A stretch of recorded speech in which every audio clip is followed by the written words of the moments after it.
ইসলামের শত্রুরা বনপাড়া আপামর মুসলিম জনতার আজকের এই প্রতিবাদ সভায় উপস্থিত বিভিন্ন দল মত পথের আপামর সাধারণ জনতা, বিভিন্ন মসজিদের আইম্মা মুস্তাহিদিন সকলের প্রতি আমার আন্তরিক অভিনন্দন, সালাম। আসসালামু আলাইকুম ওয়া রাহমাতুল্লাহি ওয়া বারাকাতুহু। সম্মানিত মুসলিম জনতা, আল্লাহ রাব্বুল আলামিন কোরআনুল কারিমে বলেছেন, যারা আল্লাহর নিদর্শনের বিরুদ্ধাচরণ করবে, যারা নবীদেরকে অন্যায়ভাবে হত্যা করবে, নবীদের চরিত্র দিয়ে অপেক্ষা করছে কিয়ামতের ময়দানে এদের জন্য কোনো সাহায্যকারী থাকবে না। এরা যত এই পৃথিবীতে আমল করবে, ভালো ভালো কাজ করবে, সমস্ত আমলগুলোকে বরবাদ করে দেওয়া হবে, আর কিয়ামতের ময়দানে কোনো সাহায্যকারী তাদের জন্য থাকবে না।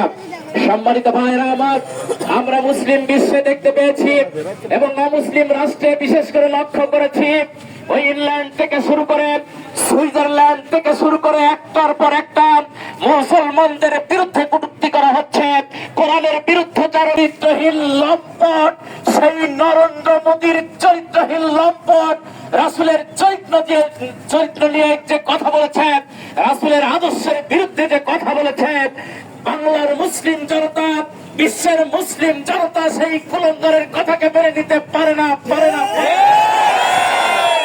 সম্মানিত ভাইয়েরা আমার, বাংলার মুসলিম জনতা জেগে উঠেছে। ভাইয়েরা আমার,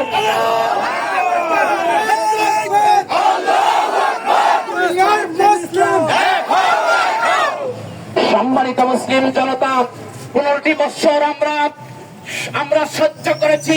কোরআনের বিরুদ্ধে কথা বলা হয়েছে, মুসলমানদের বিরুদ্ধে কথা বলা হয়েছে, ইসলামের বিরুদ্ধে কথা বলা হয়েছে।